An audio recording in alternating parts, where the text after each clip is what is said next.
Hello and welcome to Breezy Chatter. Today I'm going to be talking about Married at First Sight, Season 14, Episode 8, Katina and Elijah. So it looks like Katina and Elijah are getting along pretty well, but Katina's friends are a little leery of Elijah. So it turns out that Elijah has never been with an African American woman. And Katina's friend Ariana finds that surprising and maybe a little concerning. And Katina, of course, you can tell that she's going to be ride or die for Elijah because she was defending Elijah when Ariana was saying she thought it was alarming that he's never dated an African American woman. And Ariana also said that Elijah was talking a lot. He was talking a good game, a lot of fluff, and talking so much, almost as if he was trying to avoid questions that her friends may have for him. But like I said, Katina is ride or die for him, and Ariana could kind of sense that. So she did ease up, and she just told Katina that they would be keeping an eye on him. And Katina, she also was talking to Elijah's best friend, and she was saying that she's trying to be really patient with him. When he gets upset, she just okays him to death until he calms down and comes around and they can talk and hash things out. Elijah's friend said that it's great that she's patient with him, and although he may come off as really harsh, he really means no harm. So Katina sounds like she's just doing her best to be agreeable. So with that said, their marriage is going to go beyond the 8 weeks because she's going to do whatever she can to keep the peace. Elijah also mentioned to his best friend that Katina gets along really well with the family because she likes to drink. She likes to do a lot of activities that his family likes to do. So she just fits right in to his lifestyle. And it sounds like she's going to be perfect for him because if we remember what Elijah's brother said about him liking to mold women to what he wants them to be, and being that Katina's so agreeable, she just fits right into what he wants. Because it's quite clear that Katina is losing her voice when she's with Elijah. Because last episode we saw when Pastor Cal paid them a visit, and he did ask about consummating the marriage, and Elijah sort of took over. And he did say that they had not consummated the marriage and he wasn't ready to do that yet. But in the after party, Katina made a point of letting Keisha Knight Pulliam know that that was their decision together, not his decision alone. But for some reason, when Pastor Cal brought it up, she sat there quietly looking to Elijah to take care of answering that question. Although I do believe that they consummated the marriage already because Elijah did say something a couple of episodes back when they were going horseback riding. He said he wanted to see if she could ride a real horse. So when he said that, I said, what does he mean by that? What does he know about her riding skills? And I said, oh, well, I said, it sounds like they've done it already, but the narrative right now is that they haven't, and who cares? They will share with the public when they have consummated the marriage, when they're good and ready. It's no big deal to us. Katina is turning out to be the perfect woman for Elijah, but I don't know if Elijah is the perfect man for her. So we'll see what happens between Katina and Elijah because we know there is going to be some drama between the two of them when he catches her on the phone. And I don't know if she's talking to a guy friend or an ex or what, but we know that some drama is coming between the two of them, and it will be very interesting to see how they handle the drama because when Elijah is acting inappropriately, Katina has the patience to deal with him. But I don't think Elijah will have the patience for Katina if she's done something that he doesn't like. So tell me what you think. Do you think Katina and Elijah are going to go the distance based on what we've seen so far? We know that we have a little drama coming up soon with them. I don't know if it's going to be next week or the week after, but we know that they're going to have a little tiff. If you think they're going to stay together, let me know in the comments. If you think that they're not going to make it the 8 weeks, let me know in the comments. So next I want to talk about Steve and Noi. So it looks like there is trouble in paradise between the two of them. And it all sort of stems from Steve not having a job. Noy expressed to Pastor Cal last week that she's really concerned about the fact that Steve does not have steady income. She's worried that she's going to have to bear the financial responsibility in their marriage. And she doesn't want to do that. And Steve's answer was he's able to provide, he's able to buy groceries and to provide the things that she needs right now. So he doesn't really understand why she's so upset. And Noy does talk about, well, she talks to Pastor Cal a little bit about how she was raised, how she grew up. And she says she doesn't want her kids to worry about money. She doesn't want to have to worry about money. And Steve is sitting there and he's looking at Noy, and it's kind of hard to gauge how he's feeling because I think he feels like as long as he's providing enough, or what his idea of enough is, there's nothing for her to be concerned about. He also said that he doesn't want to disrupt his creative energy, and he feels that getting a permanent job may do that. And he said he's not sure if he's willing to make that sacrifice. So we heard him saying that in the confessional. We did not hear him saying that while he was meeting with Pastor Cal and Noy. And we certainly did not hear him say that when he was talking to Noy alone. So that's something that she needs to hear right away. Because he keeps saying when the time comes, should we need, then I'll think about it or we'll see. When I think in actuality, Steve already knows good and well that he does not want to get a permanent 9 to 5, 10 to 6. He's not interested in that. He likes the freelance. He likes, oh, we need a few dollars. Let me do this right quick and we'll get the money and, then I can chill for a little while or be creative, whatever that means. I don't think Noy fully understands where Steve is coming from or how he feels about the work front. I think she thinks that eventually he's going to get a permanent job. From the outside looking in on it, it looks like Steve has no intentions of getting a permanent full-time job. He just wants to continue with the freelance. We did see Noy working from home, and Steve came out of one of the rooms and he's making small talk with Noy, and he offered to cook for her and he made something for them to eat.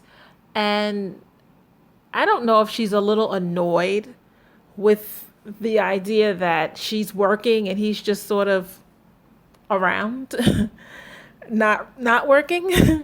So I think that may be annoying to her. It seems like the two of them have a lot of things that have been left unsaid. And they did talk about children when Pastor Cal came to meet them. And this is last week. Noy said she wants 3 children, and that's a non-negotiable. And Steve didn't feel like that was realistic. He said, we don't know what kind of kids we can have. Pastor Cal said, you don't even know if you can have kids. And Noy said she never really thought about that, but she knows that she wants 3 children. So they don't agree on that front. They don't agree on the job front.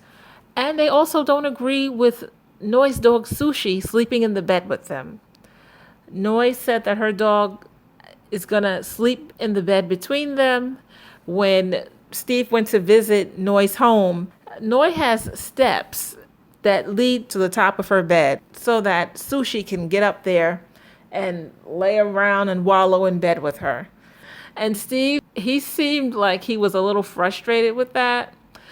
There's like 3 or 4 different beds that Sushi has, and he's trying to compromise with her, and he's saying, can't we just put Sushi's bed in our room so that Sushi can have her own bed or his own bed and Sushi won't have to be in the bed with us? And she said, no, Sushi's going to want to be close to me. And he's like, okay.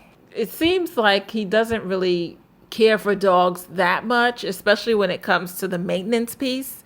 He said he gets nauseous when he has to pick up the poop of his brother's dog. And then we see in this episode that Steve purchased a pooper scooper, something that could help him pick up the poop. quickly, and hopefully, he won't feel nauseous. He's sort of warming up to the idea that sushi is more than likely going to be in the bed with them. And I just want to talk about the incident that happened with them because Steve has been making most of the meals. So Noi decided that she was going to cook for him. And she was cooking his noodles, and she had her own set of noodles. She made the mistake of overcooking his noodles. And when he came into the kitchen and he realized that they were overcooked, he was very disappointed.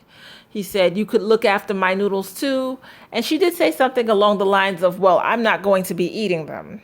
I think that was a selfish statement. You agreed to cook for him, so cook for him. Look over the food, even though he's not eating the same type of noodles that you eat. So what does that mean? You just leave them to the side?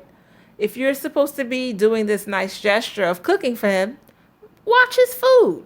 Okay, you're bad. You let the noodles overcook. He got upset. And when he got upset, she got upset. She felt like, I don't need this right now. She scooped up sushi and she walked out of there. And she did not come back for 24 hours. And she was posting on social media saying that it's not going to work out. And Steve was trying to contact her and she would not answer him. And he really didn't feel like the noodle incident was so large that she would just pick up the dog and leave and not come back. I think this is all build up. She's upset about the job situation. She's upset that he's giving her resistance with sushi. She's upset that he's criticizing her cooking when she feels like she's the one that's going to be having this financial burden over her head because he wants to be a freelance worker. Or he wants to work per diems. And I think she just needed to get out of there. She was suffocating and she left before she said something that maybe she wouldn't be able to take back. But I do believe that ghosting someone, that just walking out on someone, not explaining, I need some time, I'm going to come back tomorrow, just give me this space. That would have been more respectful than just picking up and leaving, saying, I don't need this, and then posting on social media, this is not working out. And then when he's trying to reach out and trying to talk through things or trying to figure out, how did we get here and how can we fix this, you're not answering. It is a form of abuse. This is your husband that you've married. You know little to nothing about him. You're trying to learn about him, and just walking out on him is not going to make matters better. It's only going to make matters worse. So that's a couple that I actually thought would be fine. I thought the only issue they would have is Steve doesn't have a permanent job. And Steve did give the impression that when the time arose, he would go and get a job and it wouldn't be an issue. But it sounds like Steve doesn't want to work. He does not want to work your typical job. I don't know how much money Steve brings in when he does these per diems.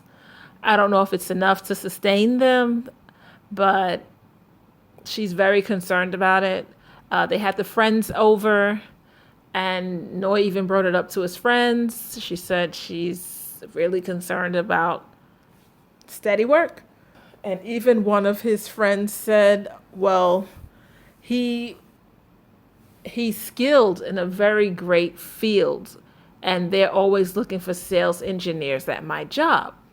So, of course, that's going to make her say, well, why hasn't he tried to get a job there then? If he has a plug-in, if he has a friend who works somewhere and they're looking for people with his skill set, why hasn't he tried to get a job there? Because he doesn't want to. And that's what Noy knows. But it's also what Steve is not just coming out and saying. I don't ever want to have a 9-to-5. I don't want a 10 to 6. I don't want flex time. I want to work when I work and not work when I'm not working. And when he says he doesn't want a permanent 9-to-5 job to disrupt his creative energy, he needs to explain that to her. And where is he going with this creative energy? Is that going to turn into dollar signs at some point later on down the line? These are all things that Steve should be discussing with Noi. And the more he continues to keep her in the dark, where finances are concerned, where his job prospects are concerned, they're going to have even more problems. She's already walked out on him and came back. I don't know what's going to happen next between the two of them because there's a lot of tension there. Steve doesn't seem like the kind of guy that's going to stick around too long if too many things go wrong or if too many things are not going right in his mind's eye. So that relationship is also on shaky ground. One of the only relationships that I thought had a fighting chance, and now as they reveal more of themselves to each other, it's looking like they're not going to make it either. So what do you think at this point? Do you think Noi and Steve have a chance? Do you think the answer to all their problems is just Steve getting a regular job? Or do you think they have deeper problems that they need to resolve? So it looks like Jasmina and Michael have gotten over their issues. Pastor Cal sort of helped them.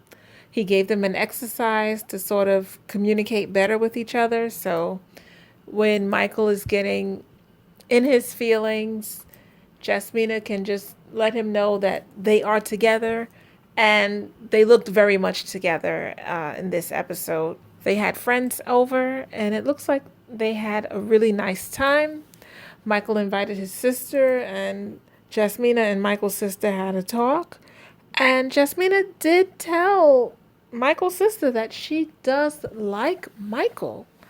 And Michael's sister was relieved to hear that because Michael wasn't sure about how Jasmina felt about him because they've been having some rocky times during their honeymoon and they've had some incidents as they were moving into their neutral apartment. But now things seem to be on an upswing for the both of them. So maybe all they needed was to meet with Pastor Cal and get some exercises or some techniques that they can use to sort of understand each other better.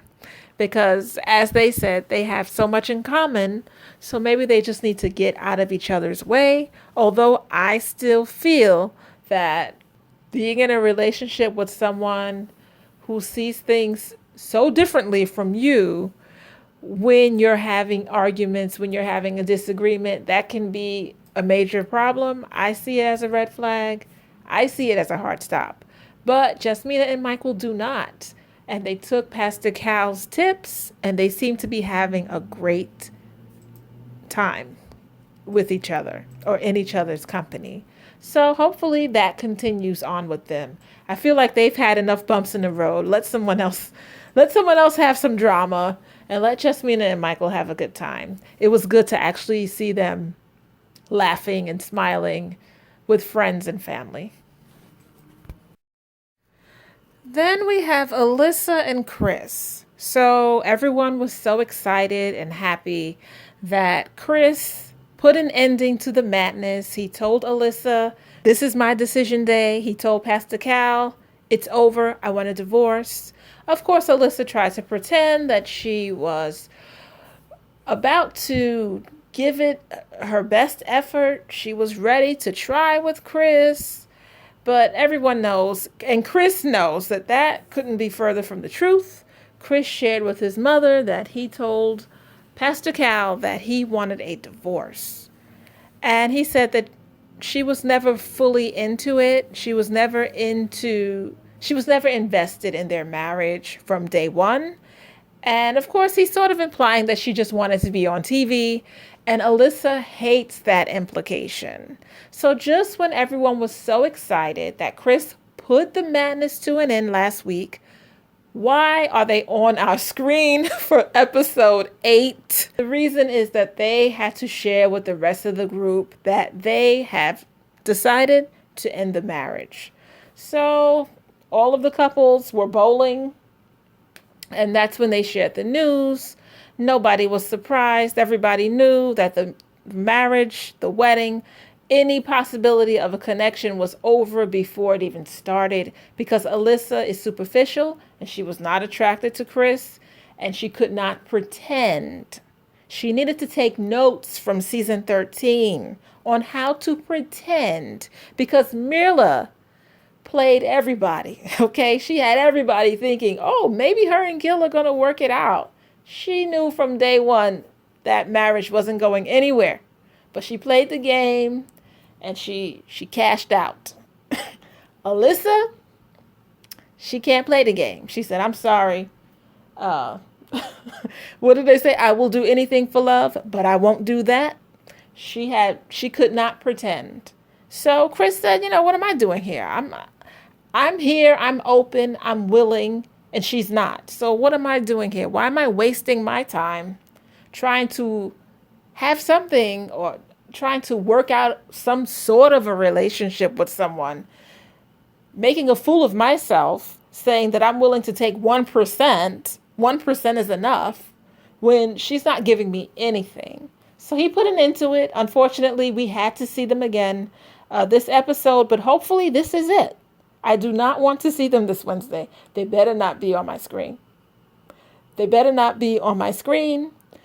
We'll see them again at the reunion. I'm sure they will be there.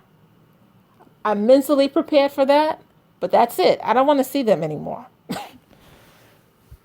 Moving on.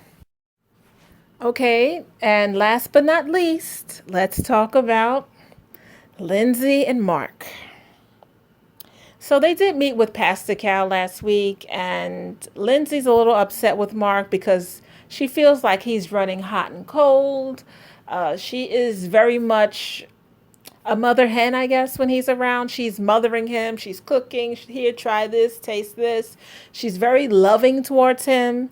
And he has his moments where he's reciprocating, and then he has his moments where he's sort of pulling away. And a lot of it stems from her behaviors from the wedding till now.